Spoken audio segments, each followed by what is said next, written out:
Suami menuduhku, dasar wanita panggilan. Saat aku sibuk bekerja, padahal selama ini aku bekerja untuk membantunya yang bergaji pas-pasan, aku langsung ceraikan dia dan kubuat ia gemetar saat tahu bosku ternyata ayahku. Halo Bunda, semoga Bunda semuanya dalam keadaan sehat dan bahagia ya. Sebelum masuk ke ceritanya, jangan lupa nyalakan subtitle dan absen terlebih dahulu ya. Bunda-bunda semua dari daerah mana saja? Jangan lupa like, komen, dan subscribe channel ini ya. Selamat menonton. Aku adalah Mira, wanita yang dulu percaya bahwa pernikahan adalah tempat berbagi suka dan duka. Ternyata aku salah. Pernikahanku justru menjadi tempat aku mengorbankan segalanya. Sementara orang yang seharusnya menjadi partnerku malah menjadi hakim yang menghakimi tanpa bukti.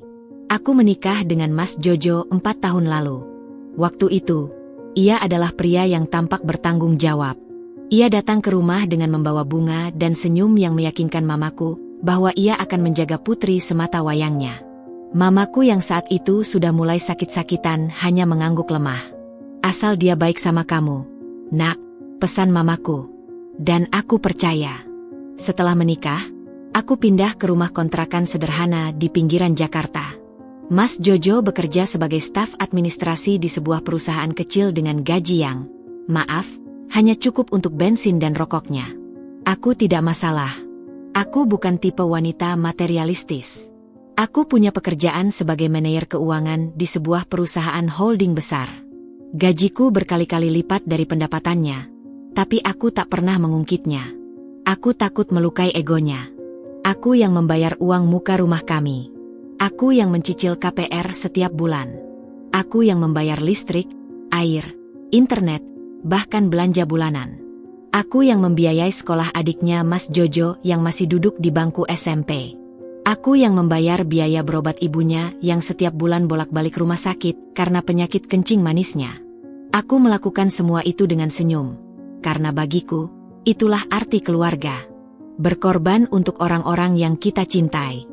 Tapi cinta ternyata buta. Dan aku terlalu buta untuk melihat bahwa pengorbananku tidak pernah dianggap sebagai sesuatu yang berharga. Setiap hari aku bangun pukul 4 pagi.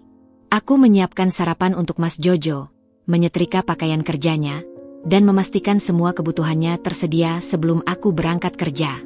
Aku naik kereta, bergerombol dengan ribuan pekerja lain, menempuh perjalanan 1,5 jam menuju kantor di kawasan SCBD. Di kantor, aku bekerja tanpa kenal lelah. Sebagai manajer keuangan, tanggung jawabku sangat besar. Aku mengelola laporan keuangan perusahaan, mengawasi tim beranggotakan 12 orang, dan seringkali harus lembur karena tenggat waktu yang sangat ketat. Jam pulangku tidak pernah menentu. Kadang pukul 7 malam, kadang 9, bahkan sering hingga menjelang tengah malam jika ada proyek besar yang harus diselesaikan. Aku tidak pernah mengeluh. Karena ini adalah pekerjaan yang aku banggakan. Aku bangga bisa berkontribusi, bangga bisa mandiri, bangga bisa membantu keluarga. Tapi Mas Jojo tidak pernah melihat itu. Yang ia lihat hanyalah bahwa aku sering pulang malam. Bahwa aku sering menerima telepon dari atasan.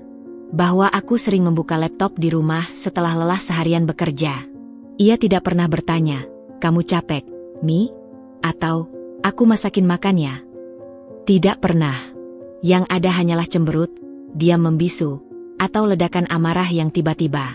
Aku ingat betul, sekitar setahun setelah pernikahan, Mas Jojo mulai menunjukkan kecemburuannya.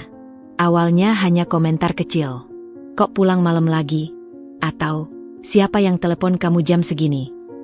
Aku selalu menjawab dengan sabar, menjelaskan bahwa itu adalah bosku, Pak Hartono, yang memang perfeksionis dan sering menghubungi tim keuangan hingga larut malam karena beliau juga bekerja keras. Tapi penjelasanku tidak pernah cukup. Kecemburuannya tumbuh seperti jamur di musim hujan. Makin lama makin subur, makin sulit dibasmi. Suatu hari, Pak Hartono kebetulan lewat di dekat stasiun tempatku biasa turun dari kereta. Saat itu aku ketinggalan kereta karena lembur dan harus pulang sendirian dalam keadaan hujan deras. Beliau menawarkanku tumpangan. Aku menerima karena memang tidak ada ojek atau taksi saat itu. Beliau mengantarku hingga depan rumah, hanya sebentar, bahkan tidak turun dari mobil. Tapi Mas Jojo melihat dari balik jendela. Malam itu ia tidak bicara sepatah kata pun. Aku pikir ia hanya lelah. Ternyata ia sedang memendam amarah. Seminggu kemudian, Pak Hartono datang ke rumah karena ada dokumen penting yang harus aku tanda tangani dan keesokan harinya harus segera dikirim ke klien. Beliau hanya mampir sebentar, duduk di ruang tamu, menandatangani dokumen, lalu pamit. Itu adalah kunjungan profesional. Tapi Mas Jojo melihatnya sebagai sesuatu yang lain. Sesuatu yang kotor. "Bos, kamu kok sering banget ya main ke rumah?" tanyanya malam itu, dengan nada yang sudah mulai menyengat. "Itu urusan pekerjaan, Mas. Ada dokumen penting yang butuh tanda tangan segera," jawabku tenang. "Pekerjaan?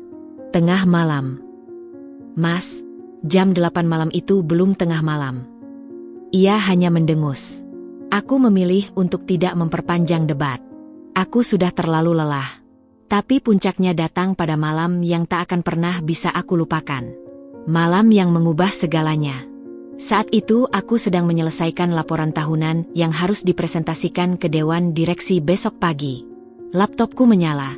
Berkas-berkas berserakan di meja ruang tamu yang memang aku sulap menjadi kantor dadakan karena kamar tidur sempit dan tidak muat meja kerja.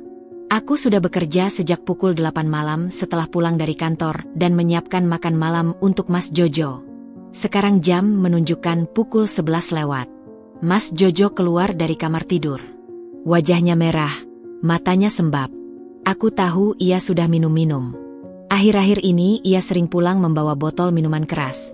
Sesuatu yang tidak pernah ia lakukan saat kami masih pacaran. "Mira," panggilnya dengan suara berat. "Iya, Mas," jawabku tanpa mengalihkan pandangan dari layar laptop. "Matiin itu laptop. Aku mau ngomong." "Sebentar ya, Mas. Ini tinggal dikit lagi. Nanti kalau sudah selesai." Aku bilang matiin. Bantingannya membuat aku tersentak.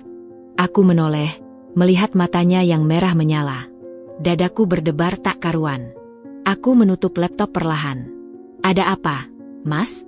tanyaku, berusaha tetap tenang meskipun jantungku terasa mau meledak. Ia mendekat. Langkahnya sempoyongan. Bau alkohol menyengat dari sekujur tubuhnya. Ia menunjuk ke arah laptopku dengan jari yang gemetar. "Kamu pikir aku bego, Mira? Kamu pikir aku gak lihat? Stiker di laptop kamu itu." Aku menunduk. Stiker kecil dengan logo perusahaan tempatku bekerja. Stiker yang memang sengaja aku tempel karena aku bangga dengan tempatku bekerja. Tapi Mas Jojo melihatnya sebagai sesuatu yang lain. Perusahaan besar. Bos yang sering nelpon tengah malam. Sering nganterin kamu pulang. Sering main ke rumah.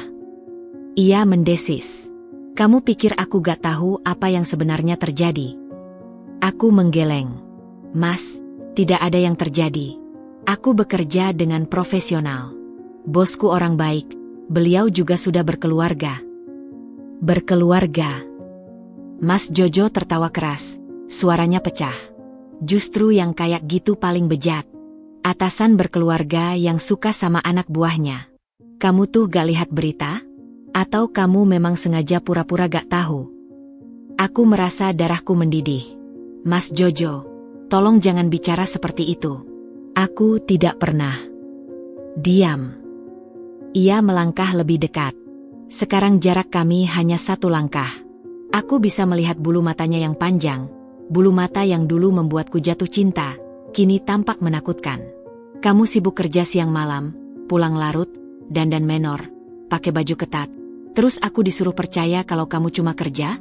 Kamu pikir aku itu suami yang bego? Hah?" Aku menggigit bibir. Aku ingin berteriak bahwa dandanku adalah bagian dari profesionalisme. Bahwa baju ketat yang ia maksud adalah blazer dan rok selutut yang sesuai dengan dress code perusahaan. Bahwa aku bekerja siang malam untuk membiayai hidupnya dan keluarganya. Tapi kata-kata itu tersangkut di tenggorokan. "Mas, aku mohon. Aku sedang capek. Laporan ini harus selesai malam ini." "Capek? Kamu capek?" Ia membentak, suaranya memekakkan telinga. "Aku yang capek. Aku yang tiap hari lihat istri aku pergi pagi pulang malam, lebih sibuk sama bosnya daripada sama suaminya sendiri. Aku yang harus nahan malu dikatain tetangga kalau istri aku pulang diantar mobil mewah. Aku yang harus menerima kenyataan kalau istri aku lebih suka ngebacot sama bosnya daripada ngurus rumah tangganya sendiri. Air mataku mulai jatuh. Bukan karena takut, tapi karena amarah yang sudah terlalu lama ku pendam mulai mendidih dan mencari jalan keluar. Mas Jojo, kataku dengan suara bergetar. Selama ini aku yang bayar KPR rumah ini. Aku yang bayar listrik, air, internet. Aku yang biayai sekolah adikmu. Aku yang bayar berobat ibumu. Aku bekerja siang malam bukan untuk bosku, tapi untuk keluarga ini. Untuk kita. Untuk membantu kamu karena gajimu pas-pasan. Dan kamu berani menuduhku seperti ini. Dia terdiam sesaat. Aku melihat ada keraguan di matanya. Tapi ego yang sudah terlalu besar menelan keraguan itu dengan cepat. Oh, jadi sekarang kamu mau mengungkit-ungkit uang, Mira? Ia tertawa sinis. Mau bilang kalau kamu lebih sukses dari aku? Kalau kamu yang membiayai hidup aku? Iya, aku tahu. Dan aku muak. Aku muak jadi suami yang hidupnya tergantung sama istri. Tapi kamu pikir dengan uang kamu punya hak untuk selingkuh di depan mata aku. Aku tidak percaya dengan apa yang aku dengar. Tuduhan selingkuh. Tanpa bukti, tanpa alasan. Hanya karena iri. Hanya karena egonya tidak bisa menerima kenyataan bahwa istrinya lebih sukses. Tidak ada selingkuh, Mas, kataku datar. Tidak pernah. Buktiin, teriaknya. Ganti kerjaan. Cari kerja di tempat lain. Jangan di tempat bos brengsek itu. Kalau kamu gak mau, berarti memang ada apa-apa. Aku menggeleng perlahan. Aku tidak akan mengorbankan karierku hanya karena kecurigaanmu yang tidak berdasar. Aku sudah bekerja keras untuk mencapai posisi ini. Aku tidak akan meninggalkannya. Berarti kamu milih karir kamu daripada rumah tangga kamu. Ia mendesis. Aku milih harga diriku, Mas. Harga diri yang selama ini kamu injak-injak tanpa henti. Diam. Hening. Udara di ruang tamu terasa beku. Aku menatapnya, dan untuk pertama kalinya aku melihat suamiku sebagai orang asing. Orang yang tidak pernah mengenaliku. Orang yang tidak pernah menghargaiku. Orang yang hanya melihatku sebagai ancaman bagi egonya yang rapuh. Dasar wanita panggilan, katanya, pelan tapi penuh kebencian. Kamu pikir dengan uang kamu bisa beli segalanya. Tapi ingat, Mira, sekali wanita panggilan, tetap wanita panggilan. Kamu hanya barang murahan yang kebetulan beruntung punya bos bejat. Kata-kata itu meledak di udara. Wanita panggilan. Aku merasa seperti ditampar. Ditampar dengan telapak tangan yang penuh duri. Sakit. Sangat sakit.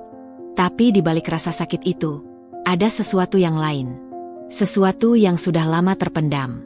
Sesuatu yang selama ini aku kubur dalam-dalam karena aku ingin mempertahankan pernikahan ini. Sesuatu yang kini pecah dan meluap. Kesadaran. Aku sadar bahwa selama 4 tahun aku mengorbankan segalanya untuk pria yang bahkan tidak pernah menganggap pengorbananku sebagai sesuatu yang berharga. Aku sadar bahwa aku telah menikah dengan seseorang yang tidak pernah siap menjadi partner seimbang.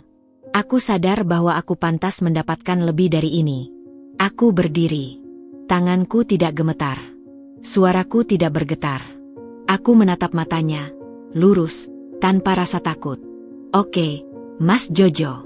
Kamu sudah mengatakan apa yang sesungguhnya kamu pikirkan tentang aku. Dan sekarang aku akan mengatakan apa yang sesungguhnya aku pikirkan tentang kamu. Kamu adalah suami yang gagal. Gagal menjadi pemimpin keluarga.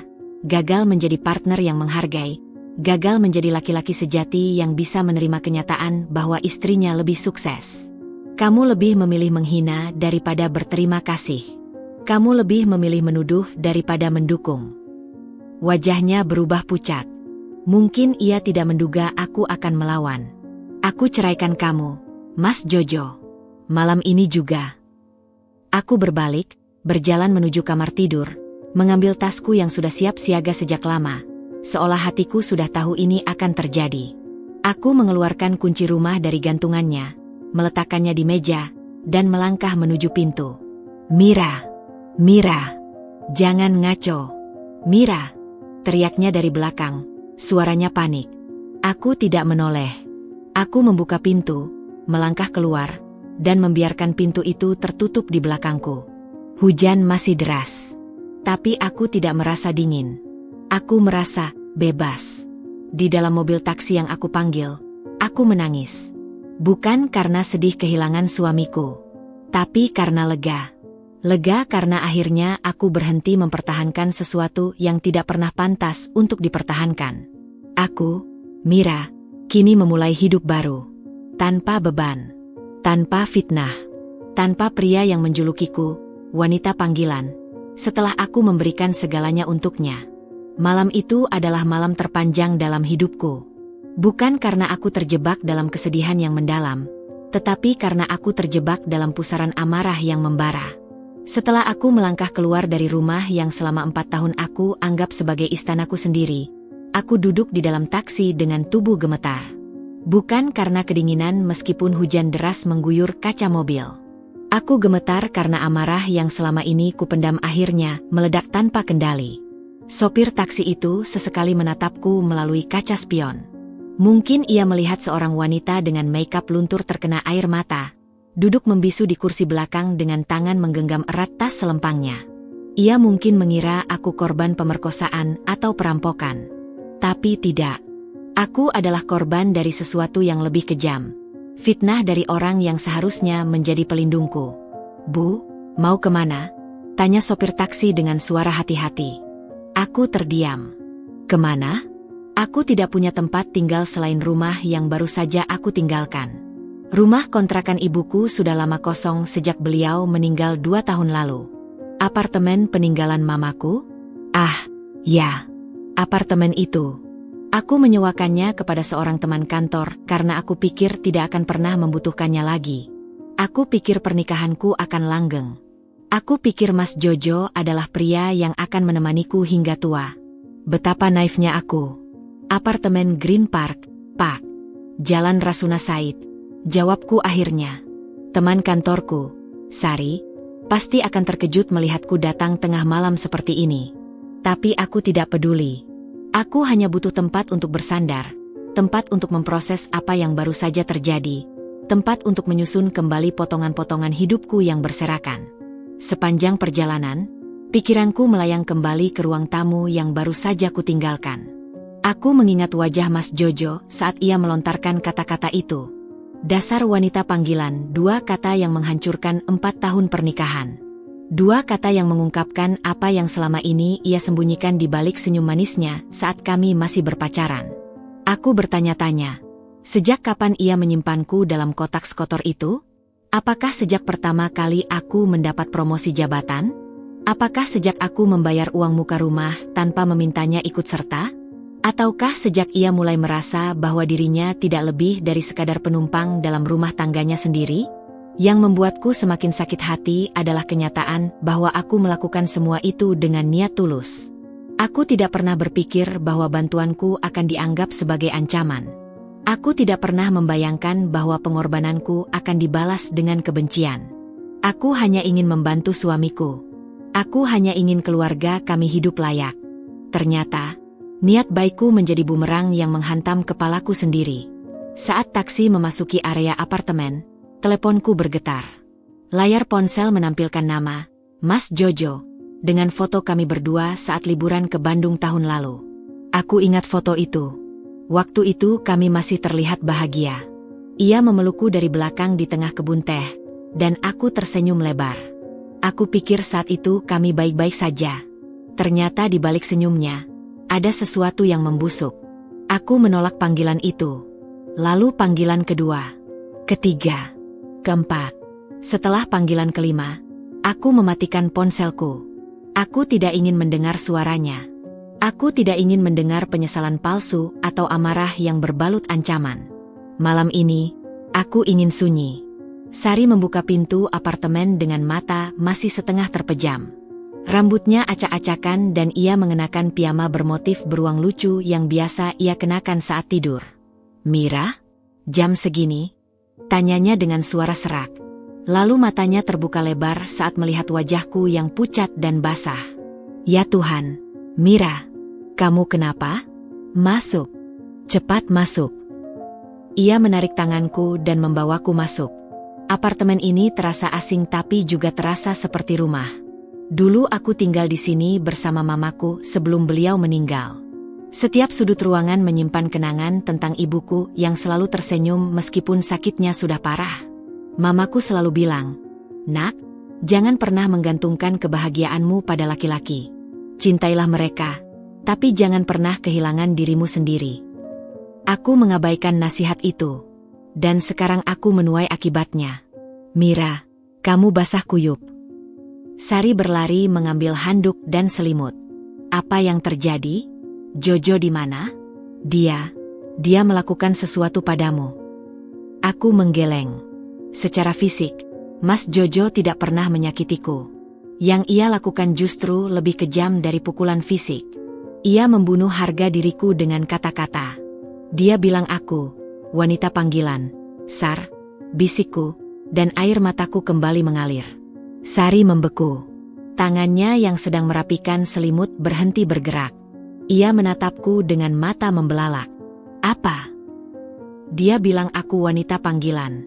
Karena aku sering lembur. Karena bosku sering menghubungiku malam hari. Karena aku pulang diantar mobil kantor. Dia bilang aku selingkuh dengan bosku. Sari duduk di sampingku, meraih tanganku, menggenggamnya erat. Aku bisa merasakan amarahnya meskipun ia berusaha tenang. Mira, aku kenal kamu dari SMA. Kamu orang yang paling setia dan paling pekerja keras yang aku kenal. Selama 4 tahun kamu nikah, kamu habis-habisan buat keluarga itu. Kamu biayain semuanya. Dan dia berani-beraninya ngomong kayak gitu. Aku hanya bisa mengangguk. Sari menghela napas panjang. Kamu sudah ambil keputusan. Aku bilang aku akan ceraikan dia. Sari menatapku lama. Lalu ia tersenyum kecil. Senyum yang sama seperti yang ia berikan saat aku gagal ujian matematika di SMA dulu. Senyum yang mengatakan, kamu akan baik-baik saja. Aku di sini. Keputusan yang tepat, katanya tegas. Kamu pantas dapat yang lebih baik. Mira, kamu sudah berkorban terlalu banyak. Malam itu aku tidur di kamar Sari. Aku mematikan ponselku dan membiarkan dunia luar tidak dapat menjangkauku. Aku mendengar suara hujan yang mulai reda, dan perlahan-lahan aku terlelap dalam kelelahan fisik dan emosional. Keesokan paginya, ketika aku menyalakan ponsel, 23 panggilan tidak terjawab dari Mas Jojo memenuhi layarku. Juga belasan pesan WhatsApp. Aku membacanya satu persatu dengan hati dingin. Pesan pertama hingga kelima berisi kemarahan. Mira, kamu gila. Pulang sekarang. Jangan bikin aku tambah kesel. Aku tahu kamu pasti di tempat Sari. Aku akan jemput sekarang. Pesan ke-6 hingga ke-10 mulai melunak. Mi, kita bicara baik-baik. Maafin aku semalam. Aku cuma capek. Kita kan suami istri. Pasti ada masalah. Ayo pulang. Pesan ke-11 hingga ke-15 mulai memelas. Mira, aku mohon. Aku gak bisa hidup tanpa kamu. Aku janji gak akan ngulangin lagi. Kamu satu-satunya yang aku punya. Pesan ke-16 hingga terakhir justru membuatku tertawa pahit. Kamu bakal nyesel, Mira. Kamu pikir kamu siapa? Tanpa aku, kamu gak ada apa-apanya. Aku bakal bilang ke semua orang kalau kamu selingkuh sama bos kamu. Kita lihat nanti reputasi kamu hancur. Ancaman. Selalu berakhir dengan ancaman. Itulah Mas Jojo yang sebenarnya. Ketika rayuan tidak berhasil, ia akan menunjukkan taringnya. Ia akan menghancurkanku jika aku tidak kembali kepadanya. Tapi ia lupa satu hal. Aku bukan wanita yang mudah dihancurkan. Aku adalah Mira, putri dari Hartono, wanita yang dibesarkan oleh ibu yang tangguh dan memiliki darah pejuang dalam dirinya. Aku mungkin telah membiarkan ia menginjak-injakku selama 4 tahun, tapi itu sudah berakhir. Mulai hari ini, aku akan berdiri di atas kakiku sendiri. Aku membalas satu pesan pendek. Kita akan bercerai. Prosesnya melalui pengacara. Jangan pernah menghubungiku lagi.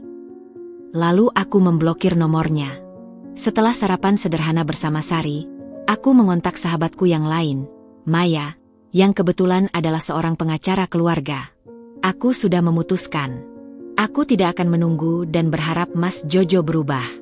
4 tahun cukup untuk membuktikan bahwa ia tidak akan pernah menjadi suami yang menghargaiku. Mira, kamu serius? Tanya Maya melalui telepon. Aku sudah sangat serius, Mei. Baiklah, aku akan bantu semuanya. Tapi kamu yakin? Kamu tidak akan menyesal. Aku menarik napas panjang. Aku memikirkan 4 tahun pernikahan. Aku memikirkan rumah yang aku bangun dengan keringatku sendiri. Aku memikirkan adik iparku yang mungkin akan putus sekolah karena aku tidak lagi membiayainya. Aku memikirkan ibu mertuaku yang mungkin tidak akan berobat lagi karena aku tidak lagi membayar rumah sakitnya. Tapi kemudian aku memikirkan malam itu. Aku memikirkan mata Mas Jojo yang penuh kebencian. Aku memikirkan kata-kata yang keluar dari mulutnya. Wanita panggilan. Aku tidak akan menyesal, Mei. Aku sudah terlalu lama menyesali pernikahan ini. Sekarang saatnya aku memilih diriku sendiri. Maya menghela napas. Baiklah, aku akan segera menyiapkan surat gugatan cerai. Kamu tidak akan menuntut apapun. Tidak. Rumah itu biar dia punya. Itu sedekah terakhirku untuknya. Mira, kamu terlalu baik. Aku bukan baik, Mei.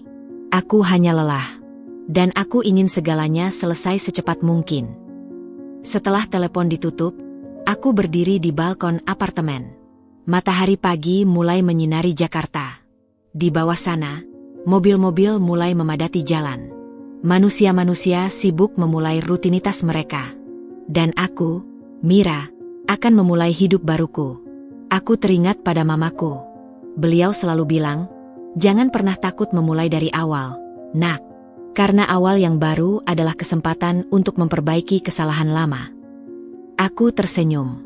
Untuk pertama kalinya setelah malam itu, aku tersenyum dengan tulus. Ya, mamaku benar.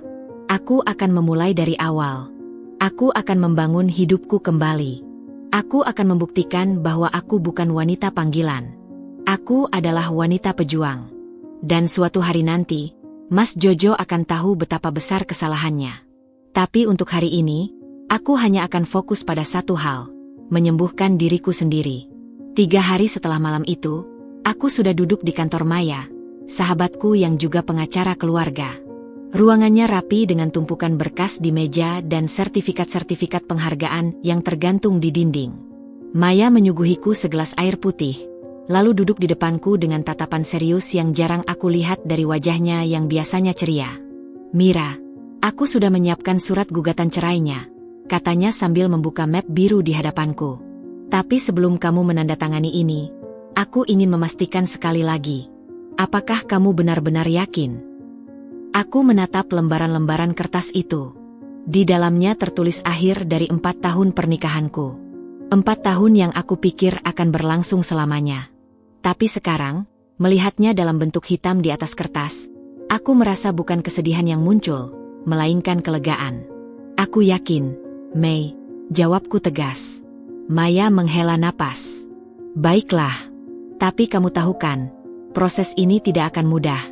Mas Jojo, aku dengar dia sudah mulai menyebarkan kabar buruk tentang kamu. Aku tersenyum pahit. Kabar buruk? Tentu saja. Aku sudah menduganya. Sejak aku memblokir nomornya, Mas Jojo tidak tinggal diam. Sari bilang beberapa teman kantor lamaku mulai bertanya-tanya karena mendengar desas-desus bahwa aku selingkuh dengan atasan. Bahkan ada yang bilang aku dipecat karena ketahuan. Sungguh kreatif. Biarkan saja, Mei. Orang yang mengenalku pasti tahu mana yang benar dan mana yang fitnah. Maya mengangguk. Kamu benar.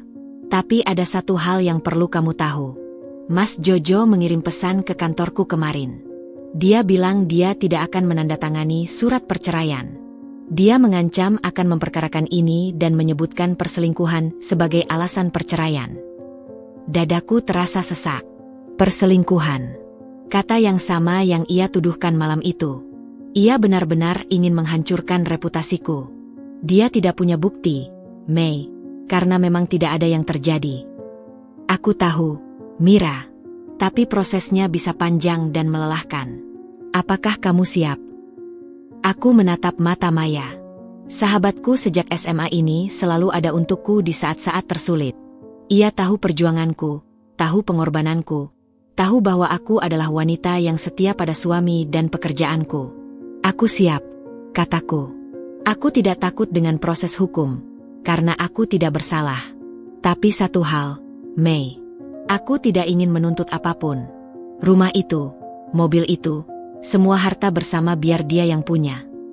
Maya mengerutkan kening. Mira, kamu yakin? Kamu yang membayar hampir semuanya. Kamu punya hak atas setengah dari harta tersebut. Aku tahu. Tapi aku tidak ingin ada yang mengikatku lagi dengannya. Biarlah rumah itu menjadi penyesalannya kelak. Aku ingin bebas, Mei. Bebas tanpa hutang budi, tanpa tuntutan, tanpa alasan baginya untuk terus menghubungiku. Maya terdiam sejenak, lalu menggelengkan kepala. Kamu terlalu baik, Mira. Tapi aku menghormati keputusanmu. Aku mengambil pena dan menandatangani setiap lembar yang ditunjuk Maya. Tanganku tidak gemetar. Hatiku tidak berdebar. Aku merasa seperti baru saja melepaskan beban yang selama ini membelenggu leherku. Ada satu lagi. Maya membuka lembaran terakhir. Ini surat kuasa untukku menangani semua proses perceraian. Setelah ini, kamu tidak perlu bertemu atau berbicara dengan Mas Jojo lagi. Aku yang akan menjadi perwakilanmu. Aku menandatangani tanpa ragu. Saat aku meletakkan pena, Maya meraih tanganku. Mira, aku bangga padamu. Butuh keberanian besar untuk mengambil keputusan seperti ini. Aku tersenyum. Aku tidak merasa berani, Mei. Aku hanya lelah. Aku lelah berjuang sendirian dalam pernikahan yang hanya aku yang menginginkannya utuh. 2 minggu kemudian, proses perceraian dimulai. Maya memberitahuku bahwa Mas Jojo sempat membuat keributan di kantornya, mengancam akan menggugat balik, dan meminta nafkah dari aku karena ia menganggap aku adalah pihak yang bersalah. Aku hanya tertawa mendengarnya. Mas Jojo yang dulu menerima segalanya dariku dengan tangan terbuka, kini menuntut nafkah setelah aku memutuskan pergi. Sungguh ironis. Tapi akhirnya, setelah melalui 2 kali mediasi yang melelahkan, Mas Jojo menyetujui perceraian tanpa syarat. Mungkin ia sadar bahwa ia tidak punya bukti untuk tuduhannya. Mungkin ia sadar bahwa jika kasus ini dibawa ke pengadilan, semua pengorbananku selama 4 tahun akan terbuka dan justru akan merugikannya. Atau mungkin, Maya melakukan sesuatu yang membuatnya mundur. Aku tidak pernah bertanya. Aku hanya bersyukur semuanya berakhir. Hari persidangan terakhir, aku duduk di ruang tunggu pengadilan. Aku tidak masuk ke ruang sidang karena Maya sudah mewakiliku. Aku hanya duduk di bangku kayu yang dingin, memandangi langit-langit tinggi dengan kipas angin yang berputar pelan. Aku tidak menangis saat sidang usai. Aku tidak menangis saat Maya keluar dan mengucapkan selamat karena perceraianku telah resmi. Aku hanya menghela napas panjang, lalu tersenyum. Kamu baik-baik saja? Tanya Maya. Aku baik-baik saja, jawabku. Aku merasa ringan. Seperti ada sesuatu yang terlepas dari pundakku. Maya memelukku. Selamat, Mira. Kamu sudah bebas. Aku memeluknya balik. Terima kasih, Mei. Untuk semuanya. Malam itu, aku berdiri di balkon apartemen peninggalan mamaku. Sari sudah mengosongkan apartemen ini untukku. Kini aku benar-benar memiliki tempatku sendiri. Tempat di mana aku bisa memulai hidup baru tanpa bayang-bayang masa lalu. Aku memandang langit Jakarta yang gelap, diterangi oleh jutaan lampu kota. Di kejauhan, aku bisa melihat garis cakrawala yang tidak pernah tidur. Seperti diriku, aku juga tidak akan tidur. Bukan karena kesedihan, tapi karena aku sedang mempersiapkan diri untuk bangun. Untuk bangkit dari keterpurukan. Untuk membuktikan bahwa aku, Mira, bukanlah wanita yang bisa dihancurkan oleh fitnah seorang pria yang takut melihat istrinya lebih sukses. Aku mengambil ponselku. Di galeri foto, aku melihat foto pernikahanku dengan Mas Jojo. Aku menatapnya sebentar, lalu dengan satu sentuhan, aku menghapus semuanya.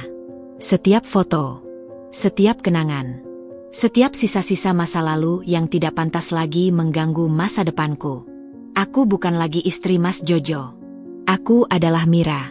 Wanita yang akan membuktikan bahwa kebahagiaan tidak pernah bergantung pada siapapun selain dirinya sendiri. Berikut adalah bab 4 yang diperpanjang hingga lebih dari 800 kata dengan sudut pandang orang pertama, Mira sebagai aku, dan telah menggunakan kata aku kamu. 3 bulan setelah perceraianku resmi, hidupku mulai menemukan ritme barunya. Aku bangun setiap pagi di apartemen peninggalan mamaku, menikmati secangkir kopi hitam di balkon sambil membaca laporan keuangan yang belum sempat aku selesaikan semalam.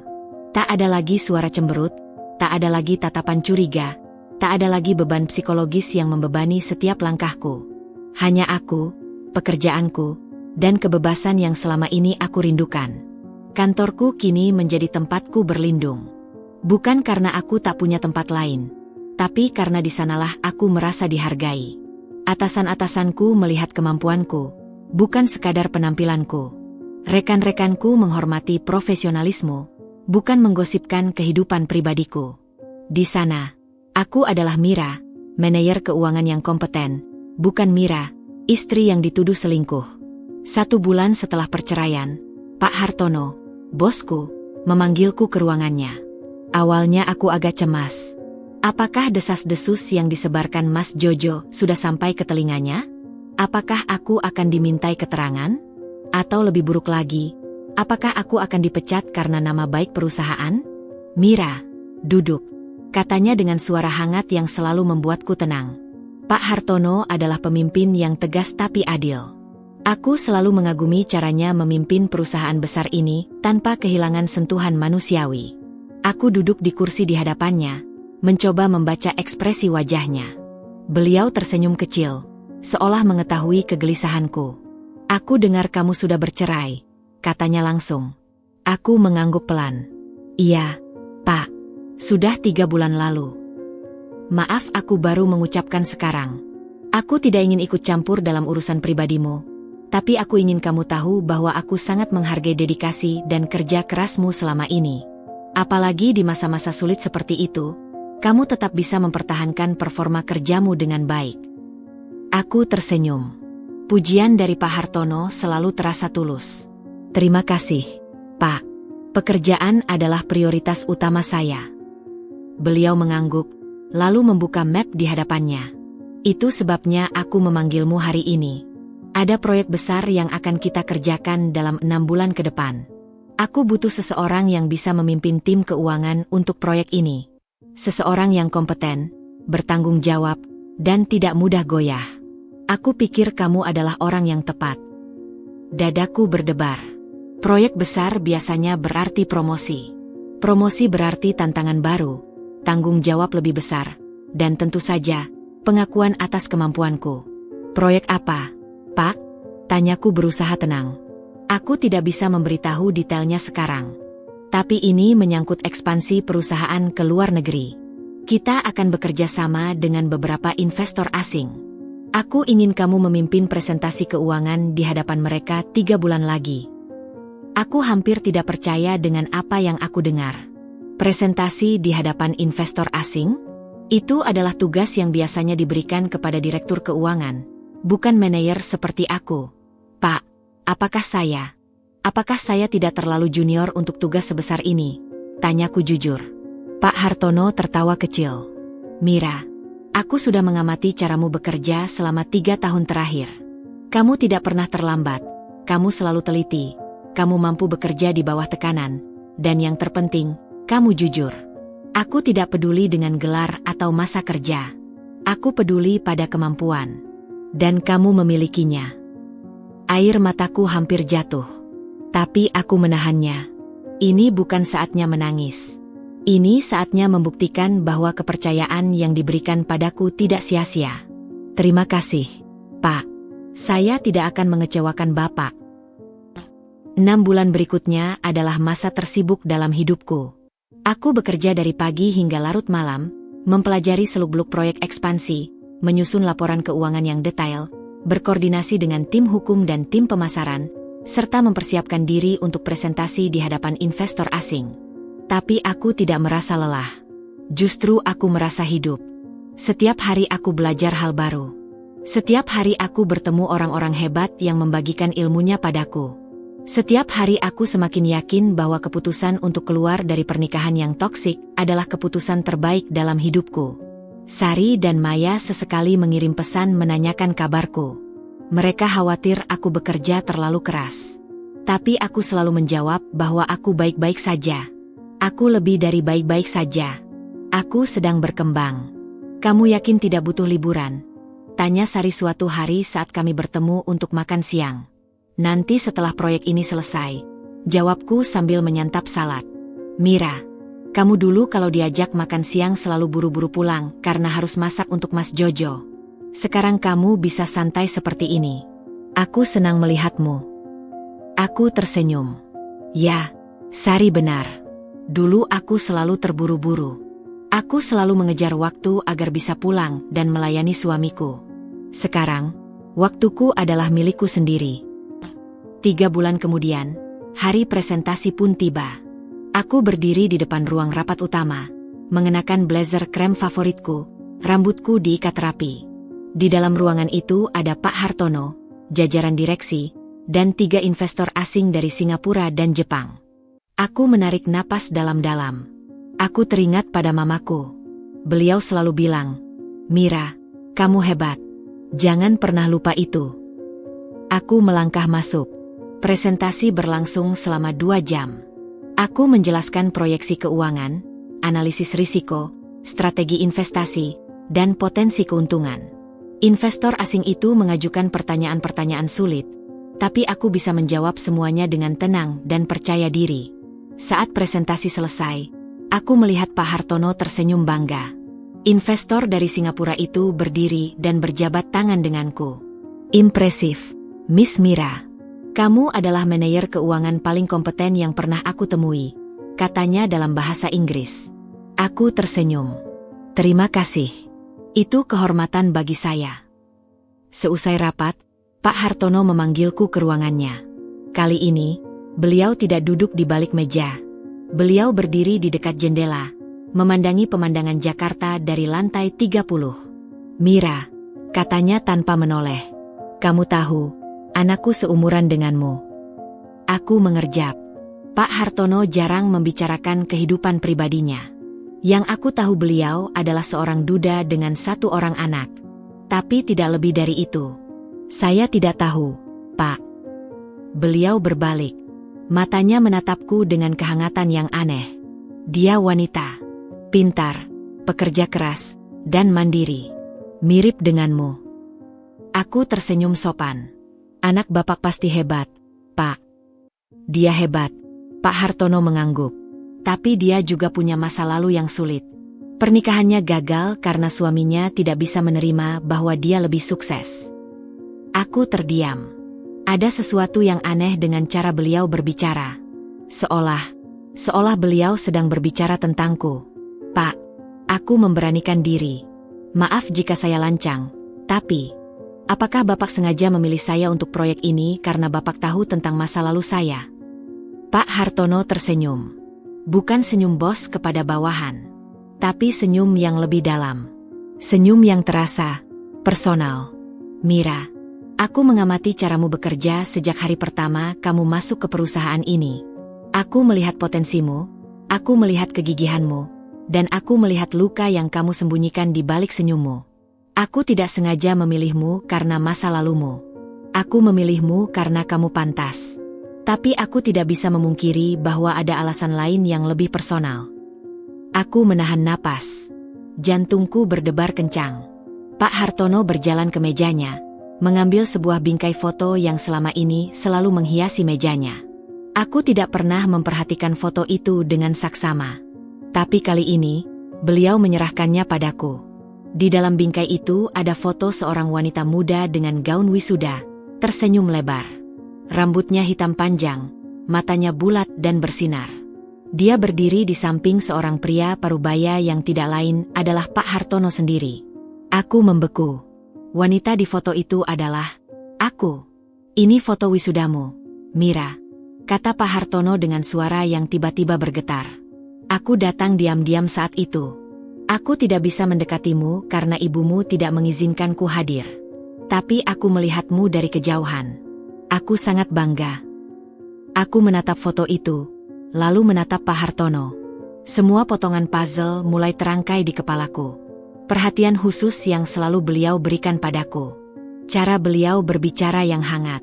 Mengapa beliau selalu percaya padaku meskipun aku baru 3 tahun bekerja di perusahaan ini? Pak, suaraku bergetar. Apakah Bapak? Apakah Bapak ayahku? Pak Hartono mengangguk pelan. Matanya berkaca-kaca. Iya, Mira. Aku ayah kandungmu. Maaf baru bisa mengatakannya sekarang. Ibumu memintaku untuk tidak mencampuri kehidupanmu sampai kamu siap. Tapi setelah perceraianmu, aku merasa ini saat yang tepat. Kamu sudah dewasa. Kamu sudah kuat. Dan kamu berhak tahu bahwa kamu tidak pernah sendirian. Aku tidak bisa menahan air matanya lagi. Aku menangis. Bukan karena sedih, tapi karena selama ini aku merasa sendirian. Padahal di depan mataku sendiri, ayahku selalu ada. Selama ini aku mengira bosku yang baik hati itu hanyalah seorang atasan yang peduli. Ternyata, ia adalah ayahku yang selama ini merindukanku. Maafkan aku, Mira, bisiknya. Aku tahu aku gagal menjadi ayah yang baik. Tapi aku ingin memperbaikinya. Mulai hari ini, aku ingin menjadi ayahmu. Jika kamu mengizinkan. Aku menghapus air mataku. Lalu aku tersenyum. Aku meraih tangannya. Tangannya yang sama yang dulu mungkin pernah menggendongku saat aku masih bayi. Ayah, kataku. Dan kata itu terasa begitu asing tapi juga begitu hangat di lidahku. Aku memaafkan ayah. Dan aku ingin ayah ada di hidupku. Pak Hartono, ayahku, memelukku untuk pertama kalinya dalam hidupku yang aku ingat. Pelukan seorang ayah yang selama ini aku rindukan. Aku memeluknya balik, merasakan hangat yang selama ini kosong dalam hidupku. Hari itu, aku tidak hanya mendapatkan promosi. Aku mendapatkan kembali seorang ayah.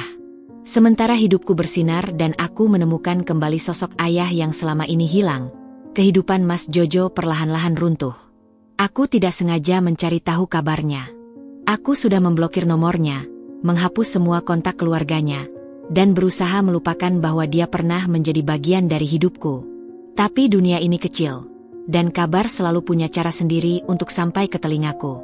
Semuanya bermula dari Maya, sahabatku yang juga pengacaraku. Suatu sore, dia mengirimiku pesan singkat yang membuatku menghentikan aktivitasku sejenak. Mira, kamu tahu tidak kalau Mas Jojo baru saja di PHK? Aku menatap layar ponselku. Di PHK? Aku tidak tahu. Dan sejujurnya, aku tidak terlalu peduli. Tapi Maya tidak berhenti di situ. Bukan hanya itu. Aku dengar dia terlilit utang judi online. Jumlahnya cukup besar. Dan rumah yang dulu kamu tinggalkan itu sekarang disita bank. Aku meletakkan ponselku. Aku berusaha tidak memikirkan itu. Aku sudah memutuskan untuk tidak peduli lagi. Tapi Maya mengirim satu pesan lagi. Adiknya putus sekolah. Ibunya juga sekarang tidak bisa berobat karena tidak punya biaya. Maaf aku kasih tahu, tapi aku pikir kamu perlu tahu.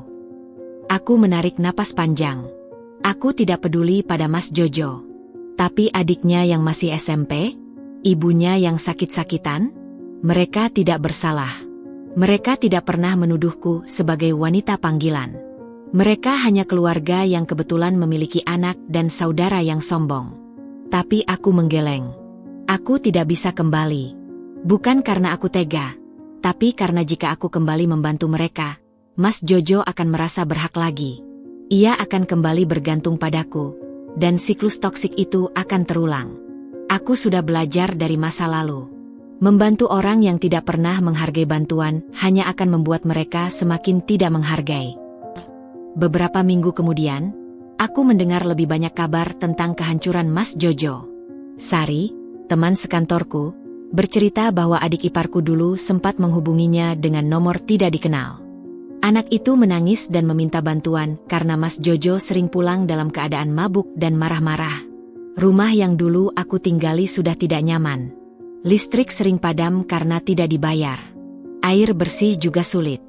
Mira, kamu tidak merasa kasihan? Tanya Sari hati-hati. Aku terdiam. Kasihan? Tentu saja aku kasihan. Aku pernah tinggal di rumah itu. Aku yang membangun rumah itu dengan keringatku sendiri. Aku yang memastikan semua kebutuhan rumah tangga terpenuhi. Aku yang menjaga agar rumah itu terasa hangat meskipun penghuninya tidak pernah hangat padaku. Tapi aku juga ingat malam itu. Aku ingat mata Mas Jojo yang penuh kebencian. Aku ingat kata-katanya yang menghancurkan. Dasar wanita panggilan. Aku ingat bagaimana ia mengancam akan menghancurkan reputasiku jika aku tidak kembali padanya. Aku kasihan pada adiknya dan ibunya, Sar. Tapi aku tidak bisa kembali. Jika aku kembali, Mas Jojo tidak akan pernah belajar. Ia akan terus menganggap bahwa aku adalah wanita yang bisa ia injak-injak dan tetap kembali. Sari mengangguk meskipun matanya menunjukkan keraguan. Aku tahu ia ingin aku menjadi orang baik yang memaafkan dan membantu. Tapi menjadi baik bukan berarti membiarkan diri diinjak lagi. Suatu malam, aku menerima telepon dari nomor yang tidak kukenal. Biasanya aku tidak pernah mengangkat telepon dari nomor asing. Tapi malam itu, entah mengapa, aku mengangkatnya. Mira? Ini aku, Ibu. Aku mengenali suara itu. Itu adalah suara ibu mertuaku. Wanita tua yang selama ini aku rawat dan biayai berobatnya. Wanita yang diam saja saat anaknya menuduhku selingkuh. Bu, jawabku singkat. Mira, Ibu minta maaf. Ibu tahu Jojo salah besar. Ibu sudah menasihatinya, tapi dia tidak mau dengar. Sekarang ibu dan adiknya susah. Rumah mau disita. Jojo tidak punya pekerjaan. Ibu juga sakit-sakitan lagi. Aku menutup mata. Aku bisa mendengar suara tangisnya di ujung telepon. Ibu tidak minta kamu kembali sama Jojo. Ibu tahu kamu sudah sakit hati.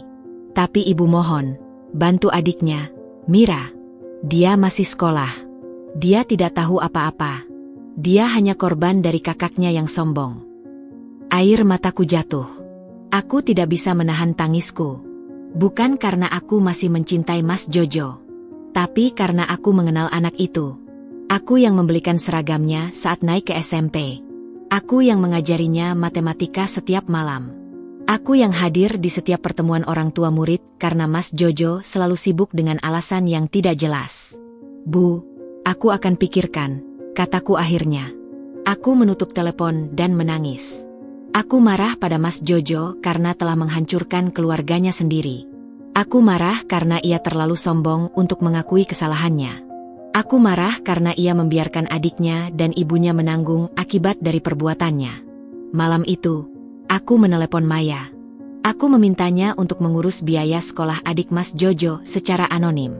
Aku juga memintanya untuk mengirim bantuan untuk ibu mertuaku tanpa menyebutkan namaku. Aku tidak ingin Mas Jojo tahu bahwa aku masih membantu. Aku tidak ingin ia kembali bergantung padaku. Mira, kamu terlalu baik, kata Maya seperti biasa. Aku tidak baik, Mei. Aku hanya tidak tega melihat anak SMP putus sekolah. Dan ibu itu, dia tidak bersalah. Maya menghela napas. Baiklah, aku akan urus. Tapi Mira, kamu harus benar-benar menjauh dari mereka. Jangan sampai Mas Jojo tahu ini darimu. Aku tahu, Mei. Beberapa minggu kemudian, aku mendengar bahwa Mas Jojo semakin terpuruk. Ia terlilit utang judi online yang sangat besar. Ia bahkan sempat dikejar-kejar debt collector. Ia tidak bisa tinggal di rumahnya lagi karena rumah itu sudah disita bank. Ia kabur entah kemana. Beberapa orang bilang ia kembali ke kampung halamannya di Jawa Tengah. Tapi tidak ada yang tahu pasti. Aku tidak mencari tahu lebih jauh. Aku memilih untuk fokus pada hidupku sendiri. Pada karierku yang terus berkembang. Pada hubunganku dengan ayahku yang semakin erat. Pada kebahagiaan yang perlahan aku bangun dari sisa-sisa kehancuran. Tapi di malam-malam tertentu, ketika aku duduk sendirian di balkon apartemenku, aku bertanya-tanya. Apakah semua ini karma? Apakah kehancuran Mas Jojo adalah balasan atas fitnah yang ia lontarkan padaku? Aku tidak tahu. Yang aku tahu, hidup telah membawaku ke tempat yang lebih baik. Sementara Mas Jojo, dengan tangannya sendiri, telah memilih jalannya. Ia memilih untuk berjudi daripada bekerja. Ia memilih untuk marah daripada introspeksi. Ia memilih untuk menghancurkan daripada memperbaiki. Dan sekarang, ia menuai apa yang ia tabur. Aku menyesap kopiku dan menatap langit malam. Aku tidak merasa menang. Aku hanya merasa lega bahwa aku tidak lagi berada di lingkaran kehancuran itu. Aku telah keluar. Aku telah selamat. Dan aku tidak akan pernah kembali. 9 bulan telah berlalu sejak perceraianku. Hidupku kini bagaikan langit cerah setelah badai panjang. Aku telah resmi menjabat sebagai direktur keuangan di perusahaan holding tempatku bekerja. Ayahku, Pak Hartono, tidak pernah memberikan posisi itu kepadaku begitu saja. Aku menjalaninya dengan kerja keras, presentasi yang meyakinkan, dan hasil yang nyata. Proyek ekspansi ke luar negeri yang aku pimpin berjalan sukses, membuat perusahaan meraih keuntungan 3 kali lipat dari target. Aku pantas berada di posisi ini. Aku membuktikan bahwa aku bukan sekadar anak pemilik perusahaan, tapi seorang profesional yang kompeten. Hubunganku dengan ayah juga semakin hangat. Setiap minggu kami makan siang bersama. Ia bercerita tentang masa lalunya dengan mamaku, tentang bagaimana mereka bertemu, jatuh cinta, dan akhirnya berpisah karena perbedaan visi. Aku mendengarkan dengan penuh perhatian. Tidak ada lagi rasa sakit atau kekecewaan. Aku telah memaafkan ayahku karena tidak hadir di masa kecilku. Yang penting sekarang ia hadir. Aku juga mulai membangun kehidupanku sendiri. Aku membeli apartemen baru yang lebih luas, masih di kawasan yang sama, karena aku tidak ingin meninggalkan kenangan tentang mamaku di apartemen lamaku. Aku mengisi rumah baruku dengan tanaman hias dan rak buku yang penuh dengan novel dan buku-buku bisnis. Aku belajar memasak bukan karena harus melayani suami, tapi karena aku menikmatinya. Aku mulai berolahraga secara teratur, menjaga kesehatan yang selama ini terabaikan karena aku terlalu sibuk mengurus orang lain. Sari dan Maya sering datang ke apartemen baruku. Kami bercerita, tertawa, dan sesekali menangis bersama saat mengenang masa-masa sulit yang telah kami lalui. Mereka bilang aku terlihat berbeda, lebih bahagia, lebih ringan. Lebih hidup. Mira, kamu seperti bunga yang mekar setelah musim kemarau, kata Sari suatu hari sambil menyesap wine. Aku hanya tidak perlu lagi membuktikan apapun pada siapapun, jawabku. Aku bisa menjadi diriku sendiri. Hari itu, kantorku menerima proposal dari beberapa vendor baru yang ingin bekerja sama dalam proyek pengembangan sistem keuangan. Sebagai direktur keuangan, aku bertanggung jawab untuk menyeleksi vendor mana yang akan diajak bekerja sama. Tim procurement sudah melakukan penyaringan awal dan mengirimkan daftar calon vendor yang akan presentasi. Aku membuka daftar itu saat sarapan. Mataku berhenti pada satu nama, PT Sumber Makmur, sebuah perusahaan konsultan IT yang menghususkan diri pada sistem manajemen keuangan. Nama itu tidak asing bagiku. PT Sumber Makmur adalah tempat Mas Jojo bekerja. Sari pernah memberitahuku bahwa setelah di-PHK dari perusahaan lamanya, Mas Jojo diterima sebagai staf administrasi di perusahaan IT kecil itu. Pekerjaan yang jauh di bawah kemampuannya, atau setidaknya jauh di bawah apa yang dulu ia miliki saat aku masih menjadi istrinya. Aku menatap nama perusahaan itu. Dadaku terasa berdebar tidak nyaman. Bagianku sebagai profesional berkata bahwa aku harus objektif. Aku tidak boleh mencampur-adukan urusan pribadi dengan urusan bisnis. Jika PT Sumber Makmur memang memenuhi kriteria, mereka berhak mendapat kesempatan. Tapi bagianku sebagai wanita yang pernah dilukai berkata bahwa aku tidak ingin bertemu dengan Mas Jojo. Aku tidak ingin melihat wajahnya. Aku tidak ingin mendengar suaranya. Aku tidak ingin membuka kembali luka yang sudah sembuh. Mira, daftar vendornya sudah kamu lihat? Tanya sekretarisku, Dina, saat aku masuk ke kantor. Sudah, jawabku singkat. Kamu ada catatan khusus? Atau ada yang perlu dikeluarkan dari daftar? Aku terdiam sejenak. Aku tahu aku bisa mengeluarkan PT Sumber Makmur dari daftar dengan alasan apapun. Tidak ada yang akan mempertanyakan keputusan direktur keuangan. Tapi aku juga tahu itu bukan hal yang benar. Jika aku mengeluarkan mereka hanya karena Mas Jojo bekerja di sana, aku sama saja membiarkan masa laluku mengendalikan masa depanku. Tidak ada catatan khusus. Lanjutkan jadwal presentasi sesuai rencana, kataku akhirnya. Hari presentasi pun tiba. Aku duduk di ruang rapat utama bersama tim procurement dan tim IT. Meja panjang itu diisi oleh 8 orang dari pihak kami. Aku sebagai direktur keuangan duduk di kursi paling utama, di tengah, dengan pemandangan langsung ke pintu masuk. Satu persatu vendor masuk dan melakukan presentasi. Aku mendengarkan dengan saksama, mencatat poin-poin penting, mengajukan pertanyaan-pertanyaan teknis yang cukup tajam. Beberapa vendor tampak gugup, beberapa tampak percaya diri. Aku memperlakukan semua dengan adil. Tidak ada yang istimewa. Lalu tibalah giliran PT Sumber Makmur. Sekretarisku membuka pintu dan mempersilakan tim dari vendor masuk. Aku mengangkat kepalaku, bersiap menyambut mereka dengan senyum profesional. Lalu aku melihatnya.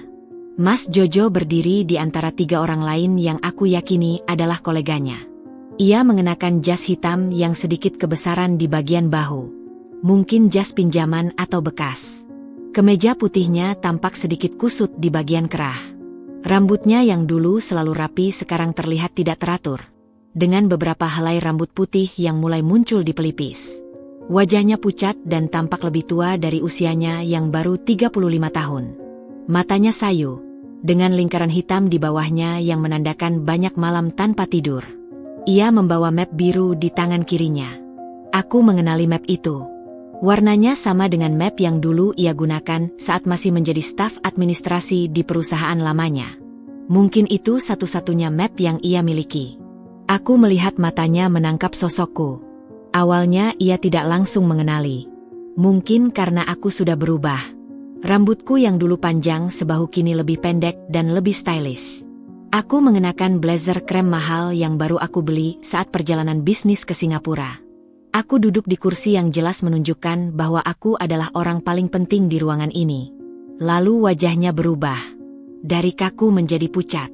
Dari pucat menjadi pucat pasi. Ia membatu di ambang pintu. Mulutnya terbuka sedikit, seolah ingin mengatakan sesuatu tapi tidak ada suara yang keluar. Matanya membelalak, tidak percaya dengan apa yang ia lihat. Dadanya naik turun dengan cepat. Aku bisa melihat keringat mulai membasahi keningnya meskipun ruangan ber-AC sangat dingin. "Silakan masuk, Pak," kata sekretarisku dengan ramah. Mas Jojo melangkah maju, tapi langkahnya sempoyongan. Ia hampir jatuh jika rekannya tidak cepat menahan lengannya. Map yang ia pegang terjatuh ke lantai. Berkas-berkas di dalamnya berserakan. Halaman demi halaman yang mungkin sudah ia siapkan dengan susah payah. "Jo, kamu kenapa?" bisik rekannya, berusaha membantu mengambil berkas-berkas yang berserakan. Mas Jojo tidak menjawab. Ia tidak bisa menjawab. Matanya tetap tertuju padaku. Dan di matanya, aku melihat sesuatu yang tidak pernah aku lihat sebelumnya. Ketakutan. Ketakutan murni yang membuat seluruh tubuhnya gemetar. Aku menatapnya dengan tenang. Wajahku tidak menunjukkan apapun. Tidak ada kebencian. Tidak ada amarah. Tidak ada rasa puas. Aku hanya menatapnya seperti aku menatap vendor lain yang datang untuk presentasi. Profesional. Dingin. Tak tersentuh. "Silakan duduk, Pak," kataku dengan suara datar. "Presentasi bisa dimulai." Mas Jojo menatapku dengan mata yang basah. Ia membuka mulutnya. Aku bisa melihat bibirnya bergetar. Aku tahu ia ingin mengatakan sesuatu. Mungkin minta maaf. Mungkin menjelaskan. Mungkin memohon. Tapi aku tidak memberinya waktu. "Bapak dari PT Sumber Makmur, benar?" tanyaku seolah aku tidak mengenalnya. "Kami punya waktu 30 menit untuk presentasi. Silakan mulai." Rekan Mas Jojo yang lain akhirnya maju dan memulai presentasi. Mereka menjelaskan tentang sistem yang mereka tawarkan, kelebihan dan kekurangan, serta estimasi biaya. Aku mendengarkan dengan saksama, mencatat hal-hal penting, sama seperti aku mendengarkan vendor sebelumnya. Tapi sesekali, mataku melirik ke arah Mas Jojo. Ia duduk di kursi paling ujung. Ia tidak berbicara sepatah kata pun. Ia hanya menunduk, tangannya menggenggam erat lututnya sendiri. Aku bisa melihat tubuhnya masih bergetar. Ia tidak berani menatapku lagi. Presentasi selesai. Aku mengajukan beberapa pertanyaan teknis kepada rekannya. Mereka menjawab dengan cukup baik. Mas Jojo tetap diam. Aku tidak bertanya apapun padanya. Aku tidak perlu. Terima kasih atas presentasinya, kataku setelah selesai. Tim kami akan melakukan evaluasi dan akan menghubungi dalam waktu 1 hingga 2 minggu. Rekan Mas Jojo mengucapkan terima kasih dan bersalaman dengan timku. Mas Jojo berdiri, masih dengan tubuh yang gemetar. Ia berjalan menuju pintu. Tepat saat ia hendak melangkah keluar, ia menoleh. Matanya bertemu dengan mataku. Ia membuka mulut. Aku melihat bibirnya bergetar membentuk kata. Aku membacanya dengan jelas. Maaf. Aku tidak tersenyum. Aku tidak mengangguk. Aku tidak memberikan respons apapun. Aku hanya menatapnya dengan tatapan yang sama seperti tadi. Profesional. Dingin. Tak tersentuh. Ia menunduk dan melangkah keluar. Saat pintu tertutup di belakangnya, aku menarik napas panjang. Tanganku tidak gemetar. Hatiku tidak berdebar. Aku merasa tenang. Anehnya, aku tidak merasakan apapun. Tidak ada kemarahan yang tersisa. Tidak ada kebahagiaan karena melihatnya jatuh. Tidak ada belas kasihan yang mengganggu. Hanya kehampaan yang damai. Bu Mira, ada yang salah dengan vendor itu? Tanya Dina setelah semua tim keluar dari ruangan. Aku menatapnya sebentar, lalu tersenyum kecil. Tidak, Dina. Tidak ada yang salah. Lanjutkan evaluasi seperti biasa. Aku beranjak dari kursiku, merapikan blazerku, dan melangkah keluar. Di koridor, aku melihat bayangan Mas Jojo yang masih berdiri di dekat lift, dipeluk oleh rekannya yang mencoba menenangkannya. Aku berjalan melewati mereka tanpa menoleh. Aku, Mira, telah melangkah terlalu jauh untuk kembali melihat ke belakang. 2 hari setelah presentasi itu, aku duduk di ruang kerja ayahku. Kami sedang membahas laporan keuangan kuartalan yang akan dipresentasikan kepada pemegang saham minggu depan. Namun di sela-sela pembicaraan, ayahku menatapku dengan tatapan yang berbeda. Tatapan yang menandakan ada sesuatu yang ingin ia tanyakan. Mira, aku dengar ada vendor yang presentasinya cukup menarik perhatian, katanya sambil menyandarkan punggungnya di kursi. Aku tahu maksudnya. Tidak banyak yang luput dari perhatian ayahku, terutama hal-hal yang menyangkut diriku. Dina, sekretarisku, mungkin tanpa sengaja menyebutkan bahwa ada salah satu vendor yang terlihat sangat gugup saat presentasi. Atau mungkin ayahku memiliki sumber informasi lain di perusahaan ini. PT Sumber Makmur, ya? Jawabku tenang. Mereka presentasi cukup baik. Tim IT sedang melakukan evaluasi lebih lanjut. Ayahku mengangguk perlahan. Matanya tidak lepas dari wajahku. Aku dengar mantan suamimu bekerja di sana. Aku tidak terkejut. Ayahku memang selalu tahu segalanya. Iya, ayah. Dia adalah bagian dari tim yang presentasi. Dan kamu tetap membiarkan mereka presentasi? Kamu tidak mengeluarkan mereka dari daftar? Aku menatap ayahku. Ayah, aku adalah direktur keuangan di perusahaan ini. Tugasku adalah menilai vendor berdasarkan kemampuan mereka, bukan berdasarkan hubungan pribadiku dengan karyawannya. Jika aku mengeluarkan mereka hanya karena Mas Jojo ada di sana, aku sama saja membiarkan emosiku mengganggu profesionalisme. Ayahku tersenyum. Senyum yang penuh kebanggaan. Kamu hebat, Mira. Tidak semua orang bisa melakukan itu. Aku hanya melakukan apa yang benar, ayah. Tapi aku tidak akan melakukan hal yang sama, kata ayahku tiba-tiba. Matanya berubah tajam. Aku tidak akan membiarkan orang yang pernah menyakiti anakku mendapatkan keuntungan dari perusahaanku. Aku mengerutkan kening. Ayah, maksudnya? Ayahku membuka laptopnya, menekan beberapa tombol, lalu memutarkan layarnya ke arahku. Di sana, aku melihat sebuah video pendek.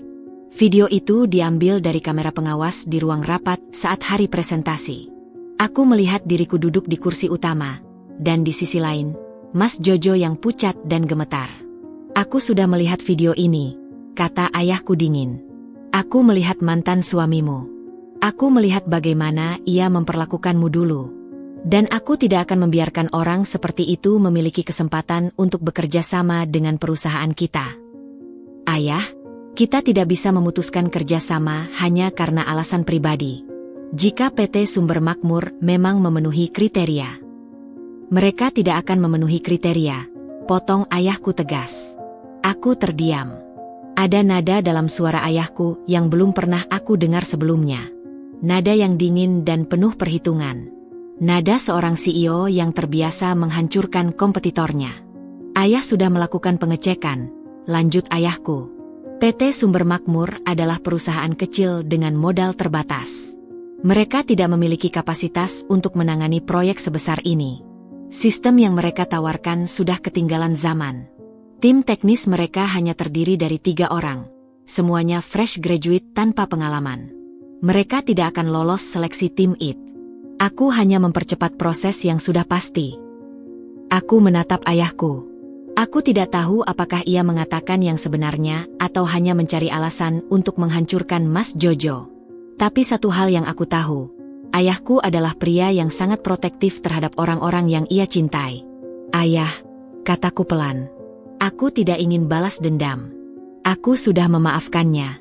Aku sudah move on. Ayahku menatapku lama. Lalu ia menghela napas panjang. Aku tahu, Mira, kamu jauh lebih baik dariku. Tapi ini bukan tentang balas dendam. Ini tentang keadilan. Pria itu menghancurkan harga dirimu, menuduhmu dengan fitnah yang keji, dan bahkan setelah perceraian, ia masih menyebarkan kabar buruk tentangmu. Ia tidak pantas mendapatkan kesempatan dari perusahaan yang dipimpin oleh ayahmu sendiri. Aku tidak bisa membantah. Karena ayahku benar. Mas Jojo memang menyebarkan fitnah tentangku setelah perceraian. Aku mendengar dari Maya bahwa ia sempat mengatakan kepada beberapa orang bahwa aku selingkuh dengan atasan.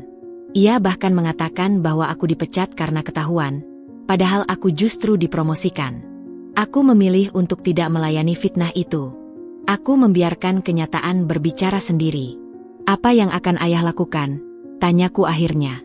Aku akan mencabut semua kerjasama dengan perusahaan rekanan yang melibatkan PT Sumber Makmur. Bukan hanya proyek ini, tapi semua kontrak yang ada. Aku juga akan memberitahu asosiasi perusahaan sejenis tentang kredibilitas mereka. Aku menarik napas. Itu berarti PT Sumber Makmur tidak akan mendapat proyek dari siapapun di industri ini. Perusahaan kecil itu akan bangkrut. Dan Mas Jojo akan kehilangan pekerjaannya lagi. Bukankah itu terlalu kejam, Ayah? Karyawan lain di sana tidak bersalah. Ayahku tersenyum tipis. Aku sudah memeriksa. PT Sumber Makmur dimiliki oleh teman lama Mas Jojo. Perusahaan itu didirikan dengan modal dari pinjaman bank yang dijamin oleh Mas Jojo sendiri. Jika perusahaan itu bangkrut, Mas Jojo yang akan menanggung utangnya. Karyawan lain hanya 3 orang fresh graduate yang masih bisa mencari pekerjaan di tempat lain. Mereka tidak akan terkena dampak besar. Aku terdiam. Ayahku benar-benar sudah melakukan riset. Ia sudah merencanakan semua ini sejak lama. Ayah, kenapa ayah tidak memberitahuku? Ayahku berdiri dan berjalan ke jendela. Punggungnya tampak tegap, tapi aku bisa melihat ada beban di pundaknya. Karena aku tidak ingin kamu terlibat. Mira, aku sudah gagal menjadi ayah yang baik untukmu selama bertahun-tahun. Aku tidak hadir saat kamu kecil. Aku tidak hadir saat ibumu sakit. Aku tidak hadir saat kamu menikah dengan pria yang salah. Kali ini, aku ingin menjadi ayah yang melindungi anaknya. Aku berdiri dan berjalan mendekatinya. Aku meraih tangannya. Tangan yang sama yang dulu mungkin terlalu sibuk dengan urusan bisnis sehingga lupa bahwa ia memiliki seorang putri yang membutuhkannya. Ayah, aku tidak butuh perlindungan seperti itu, kataku lembut. Aku sudah dewasa. Aku sudah bisa melindungi diriku sendiri. Ayahku menoleh. Matanya berkaca-kaca. Aku tahu, Nak, tapi biarkan ayah melakukan ini. Bukan karena kamu tidak bisa, tapi karena ini adalah satu-satunya cara ayah bisa menebus kesalahan ayah selama ini. Aku memeluknya. Ayahku membalas pelukanku dengan erat. Baiklah, ayah, bisikku. Tapi aku ingin satu janji. Apa? Setelah ini, biarkan masa lalu benar-benar berlalu. Aku tidak ingin mendengar nama Mas Jojo lagi. Aku tidak ingin tahu apa yang terjadi padanya. Aku hanya ingin hidupku sendiri, dengan ayah di sisiku. Ayahku melepaskan pelukannya dan menatap wajahku. Ia tersenyum, senyum yang hangat dan penuh kasih. Aku janji, Mira, mulai hari ini, kita hanya akan melihat ke depan. Aku tersenyum balik. Di luar jendela, matahari Jakarta bersinar terang. Seperti masa depanku yang kini terbentang tanpa bayangan masa lalu yang mengganggu. 3 minggu setelah keputusan ayahku untuk mencabut semua kerjasama dengan PT Sumber Makmur, kabar tentang kehancuran Mas Jojo mulai berdatangan. Bukan karena aku mencarinya, tapi karena dunia terasa semakin kecil setiap harinya. Setiap kali aku bertemu dengan rekan lama atau mendengar obrolan di kantin kantor, selalu saja ada seseorang yang menyebut nama mantan suamiku. Sari adalah orang pertama yang memberitahuku. Suatu sore, ia menelepon dengan suara yang terdengar terengah-engah, seolah baru saja mendengar gosip paling menggemparkan. "Mira, kamu tahu tidak kalau PT Sumber Makmur bangkrut?" katanya tanpa basa-basi. Aku sudah menduganya. Setelah ayahku mencabut semua kerjasama, perusahaan kecil itu tidak akan bertahan lama. Tapi aku tidak menyangka prosesnya secepat ini. "Kapan?" tanyaku datar. "Minggu lalu." Kabarnya, setelah kehilangan kontrak dari perusahaan kita, klien-klien lain juga membatalkan kerjasama. Mereka takut terkena imbasnya. Dalam waktu 2 minggu, perusahaan itu kolaps.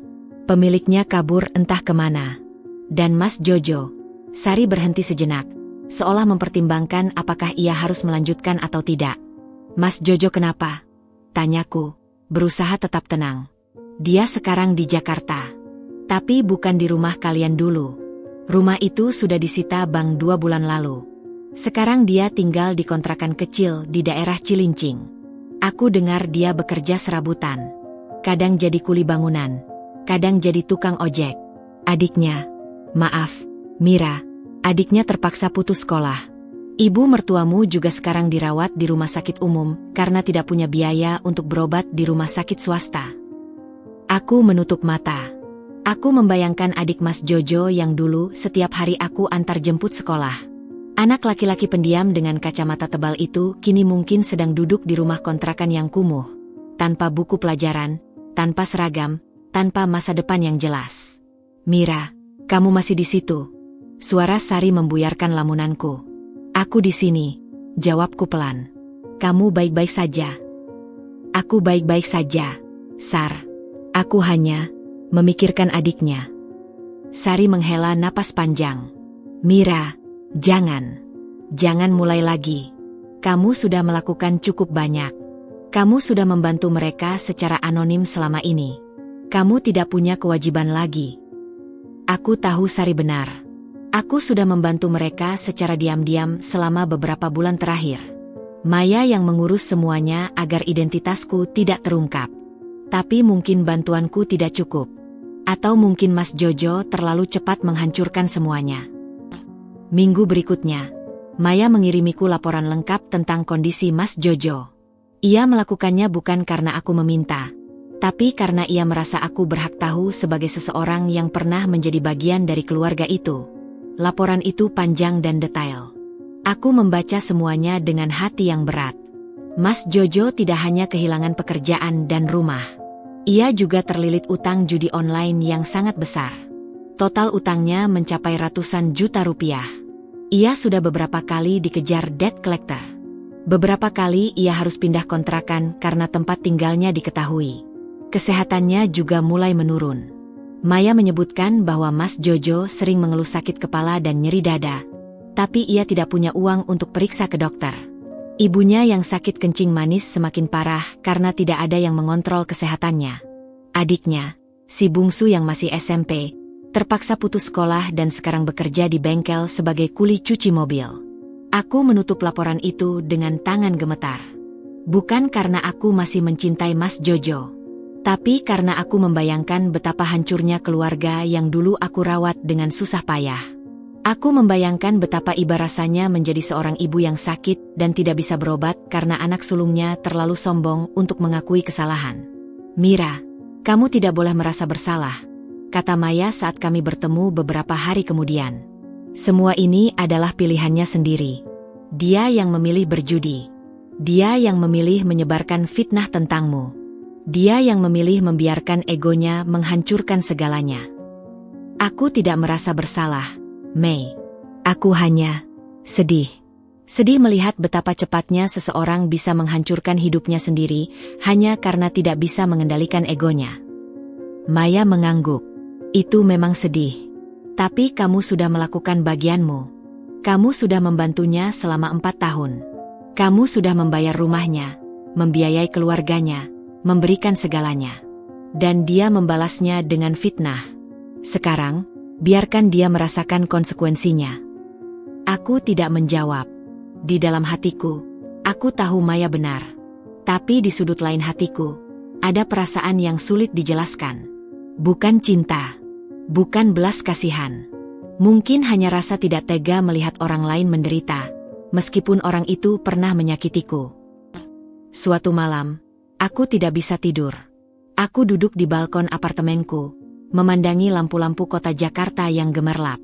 Pikiranku melayang ke kontrakan kecil di Cilincing yang mungkin gelap gulita karena listrik tidak dibayar. Aku membayangkan adik Mas Jojo yang mungkin sedang tidur di lantai tanpa kasur.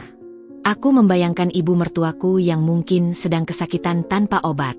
Aku mengambil ponselku. Aku hampir menekan nomor Maya untuk memintanya mengirim bantuan lagi. Tapi tanganku berhenti. Aku ingat malam itu. Aku ingat mata Mas Jojo yang penuh kebencian. Aku ingat kata-katanya yang menghancurkan. Aku ingat bagaimana ia mengancam akan menghancurkan reputasiku jika aku tidak kembali padanya. Aku ingat bagaimana ia menyebarkan fitnah tentangku setelah perceraian. Aku meletakkan ponselku. Aku tidak bisa terus-menerus menyelamatkan orang yang tidak mau diselamatkan. Aku tidak bisa terus-menerus membantu orang yang tidak pernah menghargai bantuanku. Aku sudah memberikan cukup banyak. Sekarang, Mas Jojo harus mempertanggungjawabkan pilihannya sendiri. Aku menyesap teh hangat di tanganku. Angin malam berhembus sejuk. Di kejauhan, aku bisa melihat bulan sabit tipis di antara awan. Kecil, tapi bersinar terang. Seperti diriku. Aku mungkin hanya satu orang, tapi aku telah memilih untuk bersinar, bukan tenggelam bersama mereka yang memilih kegelapan.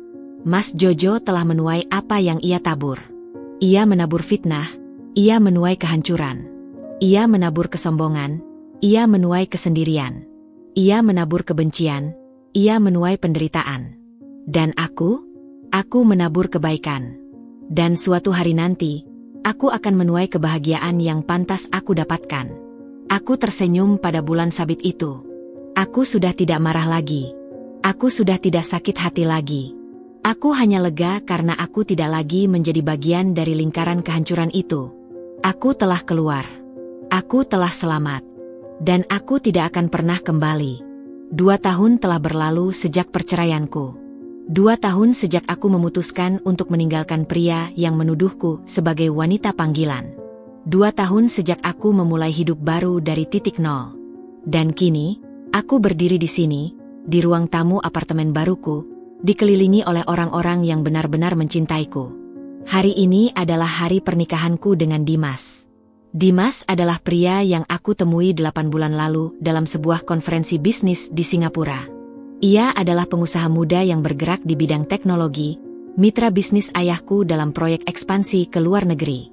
Kami bertemu di ruang rapat, jatuh cinta di tengah diskusi tentang proyeksi keuangan, dan menemukan bahwa kebahagiaan sejati ternyata sederhana. Bertemu dengan seseorang yang melihatmu sebagai mitra setara, bukan ancaman. Aku tidak mengadakan pesta besar. Hanya resepsi kecil dengan keluarga dan sahabat-sahabat terdekat. Ayahku duduk di kursi utama dengan senyum bangga yang tidak pernah lepas dari wajahnya. Sari dan Maya menjadi pengiringku. Sama seperti mereka menjadi pendukungku di saat-saat terburuk dalam hidupku. "Mira, kamu cantik sekali," bisik Sari sambil membetulkan kerudungku. Aku tersenyum. Gaun putih sederhana ini aku pilih sendiri. Tidak berlebihan. Tidak mewah. Tapi aku merasa menjadi diriku yang paling autentik. Pernikahan berlangsung hikmat. Dimas mengucapkan janji suci dengan mata yang menatapku penuh ketulusan. Ia tidak berjanji akan menjadikanku ratu atau memberiku istana. Ia hanya berjanji akan berjalan bersamaku, suka dan duka, sebagai 2 insan yang saling menguatkan. "Aku tidak akan pernah takut melihatmu lebih sukses dariku, Mira," katanya dalam sambutan singkat. Karena kesuksesanmu adalah kesuksesanku. Kita adalah tim. Aku menangis mendengarnya. Bukan karena sedih, tapi karena lega. Akhirnya, setelah sekian lama, aku menemukan seseorang yang memahami arti pernikahan yang sesungguhnya. Di tengah resepsi, seorang kurir datang membawa sebuah amplop besar. Tidak ada nama pengirim, hanya alamatku yang tertera. Maya membukanya untukku, dan dari raut wajahnya, aku tahu ini bukan hadiah pernikahan biasa. "Mira, kamu harus lihat ini," katanya dengan suara hati-hati. Aku mengambil isi amplop itu. Sebuah kartu ucapan selamat pernikahan sederhana, tanpa hiasan. Di dalamnya tertulis beberapa kalimat dengan tulisan tangan yang aku kenal dengan sangat baik. Tulisan Mas Jojo. "Mira, aku dengar kamu menikah hari ini. Selamat. Kamu pantas mendapatkan kebahagiaan. Aku tidak berharap kamu membaca surat ini. Tapi aku ingin kamu tahu bahwa aku tahu sekarang. Aku tahu betapa bodohnya aku dulu. Aku tahu betapa sakitnya kata-kata yang aku ucapkan padamu. Aku tahu bahwa aku kehilangan wanita terbaik yang pernah aku miliki. Bukan karena kamu pergi, tapi karena aku sendiri yang mengusirmu. Aku tidak minta maaf karena memaafkan bukanlah hak yang bisa aku minta. Tapi aku ingin kamu tahu bahwa setiap hari aku menyesal. Bukan karena aku miskin sekarang. Bukan karena aku tahu bosmu adalah ayahmu. Tapi karena aku sadar bahwa aku telah menghancurkan sesuatu yang suci karena egoku yang bodoh. Semoga Dimas menjadi suami yang jauh lebih baik dariku. Semoga dia selalu menghargaimu. Semoga dia tidak pernah membuatmu menangis seperti aku dulu. Salam. Jojo." Aku membaca surat itu berulang kali. Tanganku tidak gemetar. Mataku tidak berkaca-kaca. Aku hanya berdiri diam, merasakan sesuatu yang sulit dijelaskan. Bukan kemarahan. Bukan belas kasihan. Bukan kemenangan. Hanya sebuah keheningan yang damai. "Mira, kamu baik-baik saja?" tanya Maya. Aku mengangguk. Aku baik-baik saja. Aku melipat surat itu dan memasukkannya kembali ke amplop. Aku tidak akan membalasnya. Bukan karena aku masih sakit hati, tapi karena aku sudah tidak memiliki apapun lagi untuk dikatakan padanya. Masa laluku telah tertutup rapat, dan aku tidak akan membukanya kembali. Dimas mendekatiku. Ia melihat amplop di tanganku, tapi tidak bertanya. Ia hanya meraih tanganku dan menggenggamnya erat. "Ada yang perlu aku tahu?" tanyanya lembut. Aku tersenyum. "Tidak ada. Hanya masa lalu yang pamit." Dimas mengangguk. Ia tidak mendesak. Itulah salah satu hal yang aku sukai darinya. Ia tidak pernah cemburu pada masa laluku. Ia tidak pernah curiga. Ia hanya menerima aku apa adanya, dengan semua luka dan cerita yang aku bawa. Resepsi usai. Para tamu satu persatu pamit pulang. Ayahku memelukku lama sebelum pergi. "Ayah bangga padamu, nak," bisiknya. "Kamu kuat. Kamu hebat. Dan sekarang, kamu pantas mendapatkan kebahagiaan." Aku memeluknya balik. "Terima kasih, Ayah, untuk semuanya." Malam itu, setelah semua tamu pulang, aku dan Dimas duduk di balkon apartemen. Kami tidak bicara banyak. Kami hanya menikmati keheningan bersama, ditemani angin malam dan gemerlap lampu kota Jakarta. "Mira," kata Dimas tiba-tiba, "apa kamu pernah membayangkan akan berada di sini 2 tahun lalu?" Aku tersenyum. 2 tahun lalu, aku adalah wanita yang baru keluar dari rumah yang aku bangun sendiri dengan air mata. 2 tahun lalu, aku adalah wanita yang dituduh sebagai wanita panggilan oleh suami yang aku cintai. 2 tahun lalu, aku adalah wanita yang merasa dunianya runtuh. "Tidak," jawabku jujur. "Aku tidak pernah membayangkan. Aku hanya berusaha bertahan." Dimas menggenggam tanganku. "Aku bersyukur kamu bertahan. Karena jika kamu menyerah saat itu, aku mungkin tidak akan pernah bertemu denganmu." Aku menatapnya. Pria ini, dengan segala ketulusannya, telah mengajarkanku bahwa cinta yang sehat tidak pernah membuatmu merasa kecil. Cinta yang sehat adalah saat 2 orang tumbuh bersama, bukan saling menjatuhkan. "Aku juga bersyukur," kataku pelan. "Aku bersyukur aku berani pergi. Aku bersyukur aku memilih diriku sendiri. Dan aku bersyukur akhirnya aku bertemu denganmu. Dimas tersenyum. Kami terdiam lagi, menikmati malam yang sunyi. Di kejauhan, aku membayangkan Mas Jojo yang mungkin sedang berada di kontrakan kecilnya, mengirim surat tanpa balasan. Aku tidak tahu apakah ia akan membaca balasan dari karmanya. Aku tidak tahu apakah ia akan bangkit atau terus tenggelam. Tapi itu bukan urusanku lagi. Hidupnya adalah pilihannya sendiri. Dan hidupku adalah pilihanku sendiri. Aku memilih bahagia. Aku memilih melangkah maju. Aku memilih untuk tidak lagi melihat ke belakang. Dan malam ini, di balkon apartemenku, bersama suami yang menghargaiku, aku tahu bahwa aku telah membuat pilihan yang tepat.